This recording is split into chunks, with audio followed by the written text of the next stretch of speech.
Bienvenue dans cette nouvelle vidéo. Aujourd'hui, j'aimerais aborder le mécanisme invisible qui t'empêche d'avancer.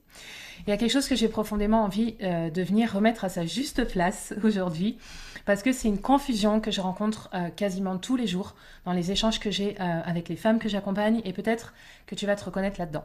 C'est cette tendance qu'on a à interpréter nos moments de doute, d'hésitation, de paralysie aussi, comme un manque de capacité, comme un signe qu'on n'est pas prête, ou comme une preuve qu'on n'est pas encore suffisamment confiante pour y aller. Alors qu'en fait, dans la très grande majorité des cas, ce qui se joue n'a absolument rien à voir avec ton potentiel, n'a absolument rien à voir avec ton intelligence, ni même avec ton niveau de confiance en toi, au sens psychologique du terme, mais avec un état interne très précis qui est piloté par ton système nerveux et par la manière dont ton cerveau a appris au fil de ton histoire, depuis que tu es né, à détecter ce qui est sécurisant et ce qui pourrait représenter une menace. Pourquoi?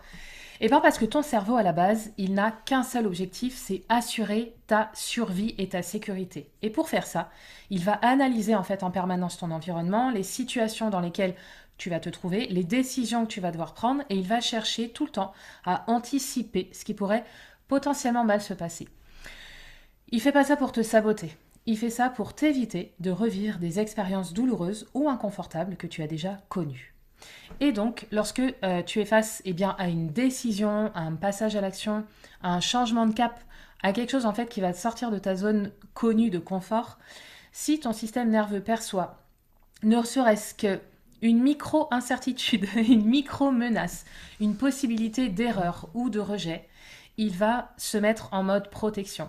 Et dans cet état-là, ton cerveau ne va plus chercher à créer, il ne va plus chercher à s'ouvrir, il ne va plus chercher les opportunités, il va chercher à éviter, contrôler, analyser et retarder le danger potentiel. D'accord?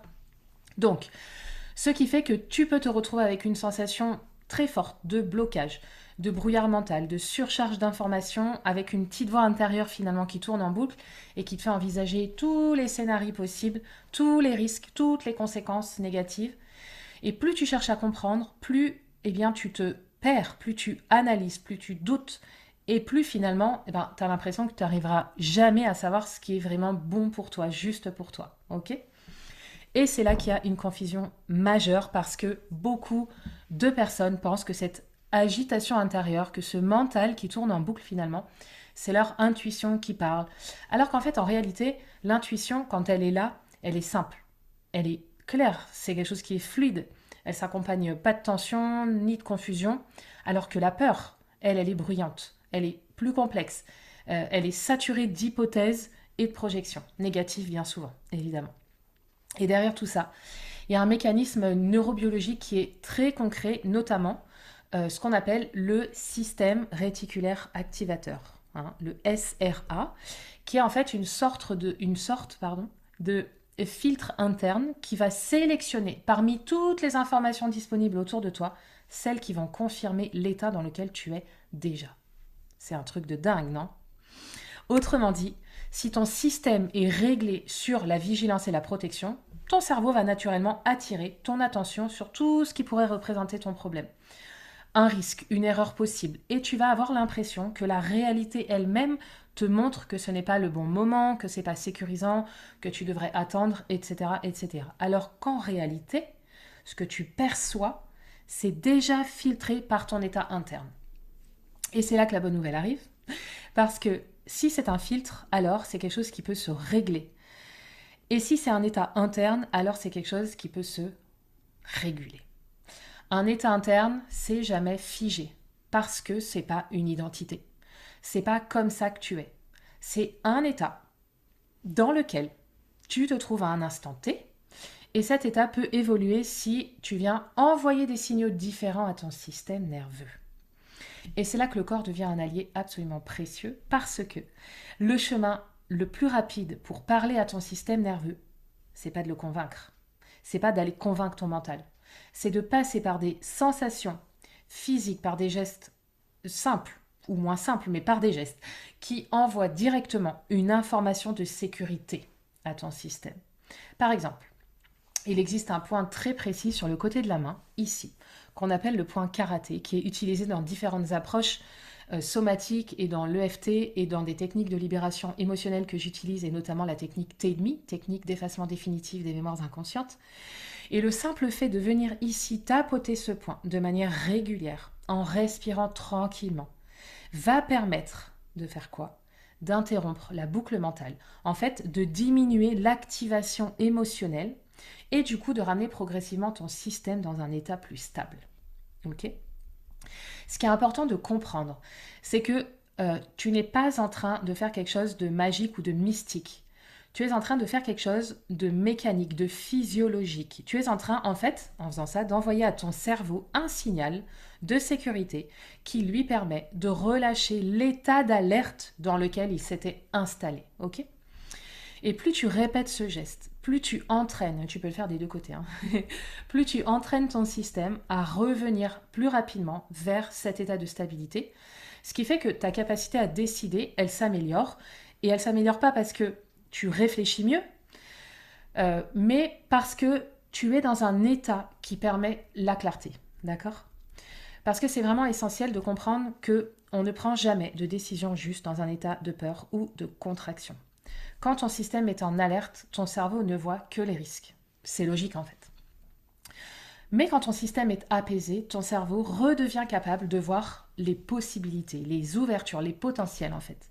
Et donc moi, ce que je t'invite vraiment à expérimenter, c'est quelque chose de très simple et de très accessible que tu peux intégrer dans ton quotidien comme une forme d'hygiène émotionnelle. Quelques minutes par jour, viens tapoter ce point, tranquillement, en respirant. Et tu peux venir répéter intérieurement une phrase qui reconnaît la peur sans lui laisser le pouvoir. Ça peut être par exemple, même si une partie de moi a peur de se tromper, je choisis de faire confiance à ma capacité à décider et à avancer. Je m'aime et je m'accepte comme je suis. Ce que tu fais à ce moment-là, c'est que tu viens en fait reprogrammer ton système pour qu'il associe la décision non plus à un danger, mais à quelque chose de possible, de gérable, de soutenable et de stable. Et d'accessible du coup. Et progressivement, tu vas observer quelque chose de très concret dans ta vie. Tu vas sentir déjà plus de calme, plus de stabilité, d'ancrage. Tu auras moins de bruit mental et surtout une capacité plus importante à prendre des décisions de manière beaucoup plus fluide, sans passer par des heures ou des jours de rumination. Et c'est là que tout change parce que ton état interne influence directement ton regard sur les situations. Et ton regard influence tes choix. Et tes choix créent ta réalité. On est d'accord.